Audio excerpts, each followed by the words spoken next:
Alright, you guys, here it is. This is my 2025 predator hunting setup. This is overall just what I'm running, what I'm using for thermal hunting.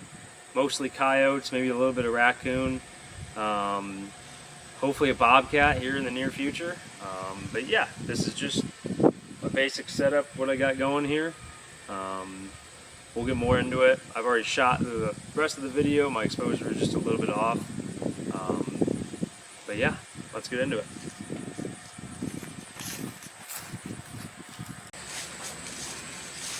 As I was saying, it's October 10th today, so yeah, basically the season's just getting started. Even if we did have a specified season during the winter, it wouldn't really matter. The summer hunting isn't that great here in Iowa for coyotes. But yeah, with no further ado, let's just get into it real quick. I'm gonna go tip to butt, if you will, and we'll go over just this rifle build, basically what I got going on, and then the call I'm using, some of the accessories like this hanger I'm using, just some of the stuff that I think you guys could see that I'm using, and maybe that influences you to copy me or do something similar, or maybe you learn something that you can take into the field and hunt more coyotes or be more successful or do it a little bit easier, if you will. Basically, we'll start with this wrap. So this suppressor wrap is from Burn Proof Gear. These guys are awesome. They definitely are expensive. There's plenty of companies making suppressor wraps, but I just like Burn Proof Gear, and they collaborate with me on Instagram, so I get more likes and generate more views using them. So yeah, that's part of the reason I choose them. But they do have great wraps, and they are burn proof, as in the name, you know, the name is burn proof. So they do have all sorts of tests on YouTube following that. Underneath that is the Scythe TI, the 30 millimeter. And I'm just running this right now. I'll probably switch off to my Yankee Hill Turbo K. It's a 5.56 can, full auto rated. Blanked out there for a second because this is a 22 arc barrel, but yeah, I'll get into that in a second. But yeah, I'll switch off once I get so I'm running a Reardon device, and I don't have a brake on this rifle currently, so at some point I will get a brake for that and then use that, because obviously the 5.56 is rated for 22 arc, and the 30 cal is just a little bit louder than the 5.56 Yankee Hill, in my opinion. At some point I'll try and test that, and we'll see if that is the case or not. Anyways, this here is the I think 22 inch 22 arc barrel. Don't quote me on that. It might be a 24 inch, or it might be a 20 even. I could be way off on that. But I do believe it is a 22. These Faxon barrels are great. They do me good. They shoot pretty good groups. All my Faxon barrels have been under an MOA, and I'm not the greatest shooter, but yeah, I definitely strive to hit that one MOA on all my guns, or I'm changing something up to at least hit that. And then yeah, this is in the flame fluting. It's pretty cool. It's a looker for sure, in my opinion. And then as far as gas block, we got just a superlative, I think it's superlative, I think that's how you say it, arms gas block. It's obviously adjustable, and basically you just stick a little wrench that they provide down in here underneath this rail, and you could just tune that, fine tune it for the gas, and it's a pretty easy system and doesn't break the bank either. As far as the gas tube, it might be like a CMMG, or maybe something like that. I'm not exactly sure. It's been a while since, it's probably been a year since I've had this built. But yeah, right here we've got the True North Concepts grip, and obviously I flipped it around rather than run it like a hand grip, like holding onto it. This is just so I could put it up against like a barricade or like a fence post or something.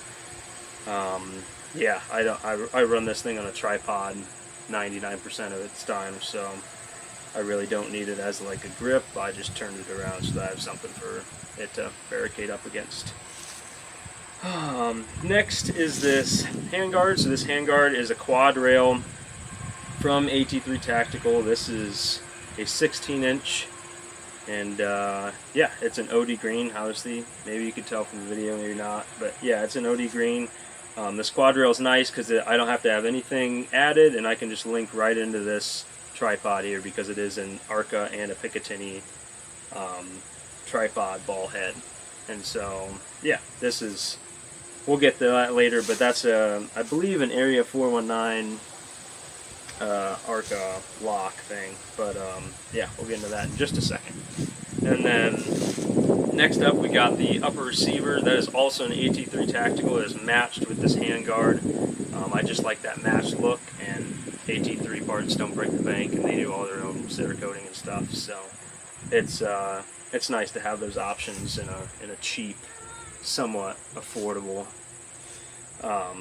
route.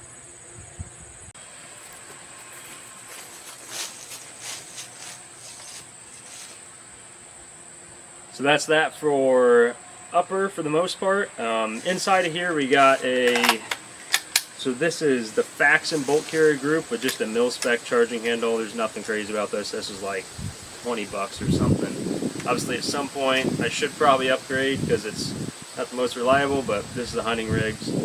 I'm not running it very hard or anything. This is the headspace matched bolt from Faxon, so I bought this barrel and the bolt, or the entire bolt carrier group I guess, from Faxon, and they headspace match that bolt so I can get a little bit more accuracy, I think, out of this barrel. And yeah, that's that. And then we'll go to the end for the optic. Lower here, this is a Rock River Arms lower. They're out of Kelowna, Illinois, not too far away from me. Obviously it is spray painted OD green. It looks pretty rough. It's a heavy coat of spray paint for sure. But yeah, it serves its purpose and does me well right now. CMMG, lower parts kit on that. I don't think anything. Rise trigger in here. This is the Rise Rave 140. This trigger, it's nice. It's a flat face, obviously, as you can see. It does me well. I shoot well with it. It's not the most expensive trigger for sure. I think it might have gone on sale for like $90 or something, but it is nice overall. So yeah, overall this trigger is pretty nice, especially for that price point. It's pretty crisp. Let me take this magazine out so we can reset that easier. Yeah, flat face. It's got a pretty clean pull. I don't know how many pounds it is, but pretty quick reset. And overall, I'm a pretty big fan. I don't have any more of these in other rifles. I've got a couple of triggers I'm trying, but for sure for a budget build, this is a really nice trigger, in my opinion. Let's put this magazine back in. I don't think anything else. Difruco grip, the Kung Fu grip. Obviously, I've got this on almost all my builds now, and yeah, I just like the way it feels in your hand, especially for like I wouldn't say precision, but definitely for like I'm trying to get the most accuracy I can out of this gun. I'm not running and gunning it. Yeah, this is nice. It gets your palm up there and on that trigger. It's nice. I definitely give it a try. I think they're like 25, 30 bucks. If you haven't had one, give it a try. Everyone says it's weird at first, but I've gotten used to it. That's pretty cool. Moving back, Castle Nut looks like just a mil-spec one. I'm not sure where I got that. Buffer tube, that might also be from AT3 Tactical. They've got a whole bunch of parts there, and they're not too far up in Minnesota, so yeah, they've got good prices, and their stuff ships within 1 to 2 days after ordering. It's here, so I choose them quite often for as far as shipping parts to me. And yeah, everything is mil-spec, and haven't had any issues with it so far. And then moving back, I got the B5 stock. This is I believe just the Bravo, not the SOP mod version. It's a little bit smaller. And yeah, I think that's just the basic one. This right here is the Sub-Rev Tech Bag Rider. I've got 3 of these now. I've got 1 for a bolt gun and 2 for these B5 stocks. I haven't had a chance recently to go shoot. I recently moved back home, and I lost all my areas to shoot. I've been gone for about 5 or 6 years now, so yeah, I just am struggling to find a place to shoot.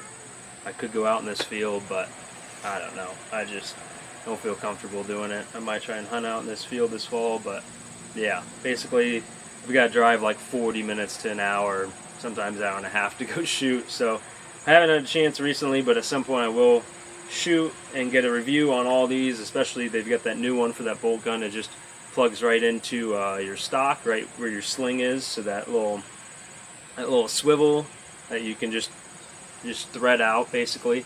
I just threaded that out and threaded a bag rider back into it, and it looks pretty legit from just me testing and messing around with it in the basement. But yeah, give those guys a follow on Instagram, and definitely check them out because they helped me out getting these. So yeah, and then I think that's it for the rifle. Oh no, I got the scope. All right, so the point I've been trying to get to. So basically, this is the, we'll start with the mount first. This is the Burris QD Pepper mount, P-E-P-R. I'm going to call it Pepper. It might not be Pepper, but that's the acronym. That's how I would say it. So Pepper, 8 QDs on and off, so I can spin it around here for you guys. Basically, I can take it off.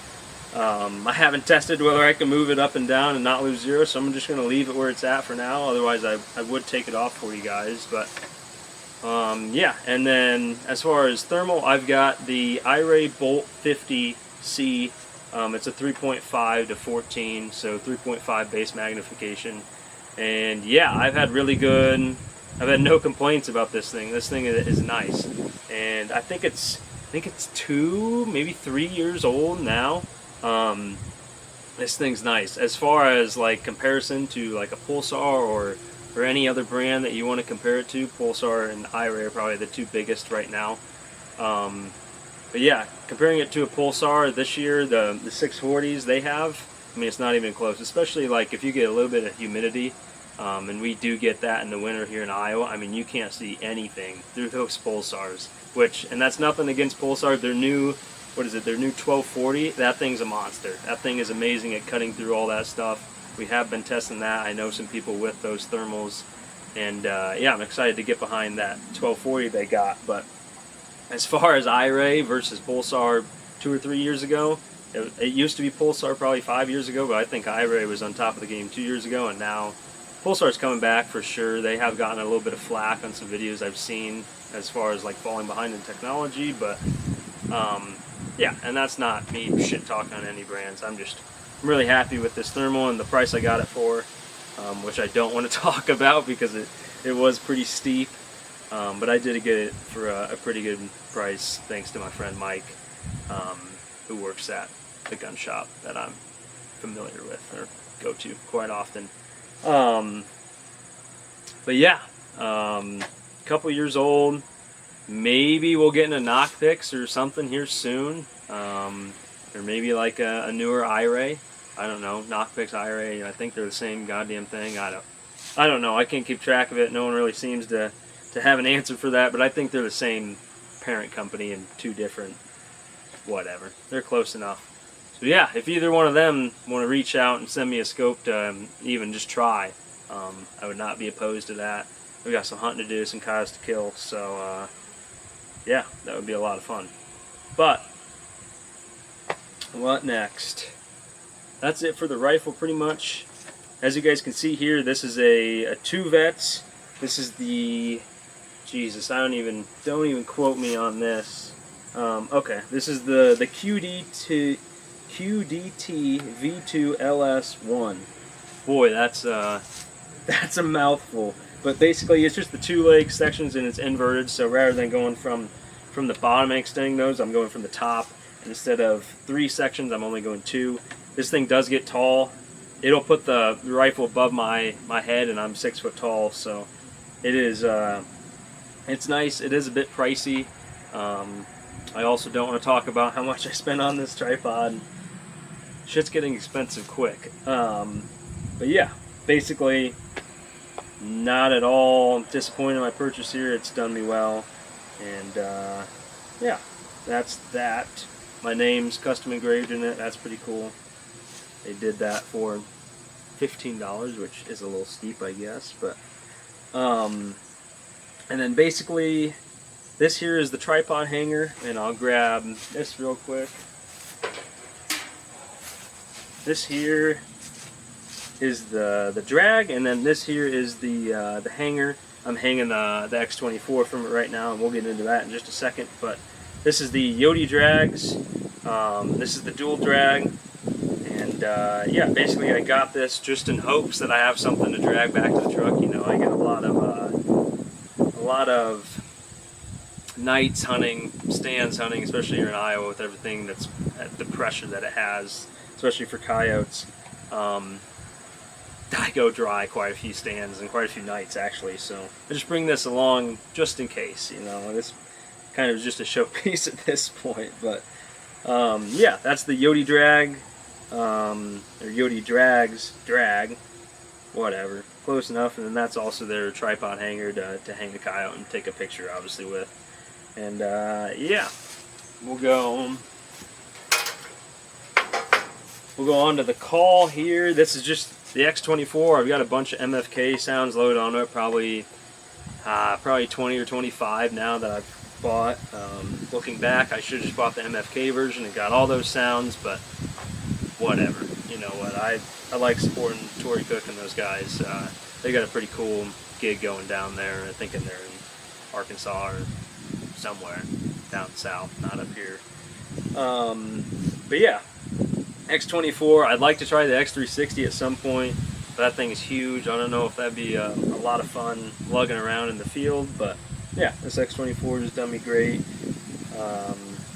Here's the remote. I don't know why I grabbed that. Here's my really poor braiding that I can just throw on and have the call right there hanging. Yeah, that is,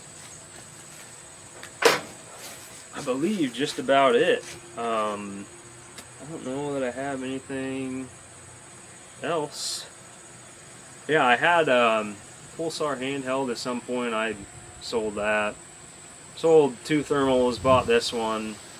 At some point I'd like to get another handheld, but those things, I mean, you're looking at like at least 2K to have a pretty decent one. I've seen like the Rick's K2 or something, but we've got some pretty open ranges, pretty open fields, and I want to be able to see, not just, oh, there's a blob of something. There's a lot of critters out there. I want to know where the coyotes are. So we'll see if I buy a handheld. I highly doubt it. I just stick to the scope most of the time, and I could be missing coyotes, but that's whatever. I'll save the money, I guess, and put it into something different rather than a handheld.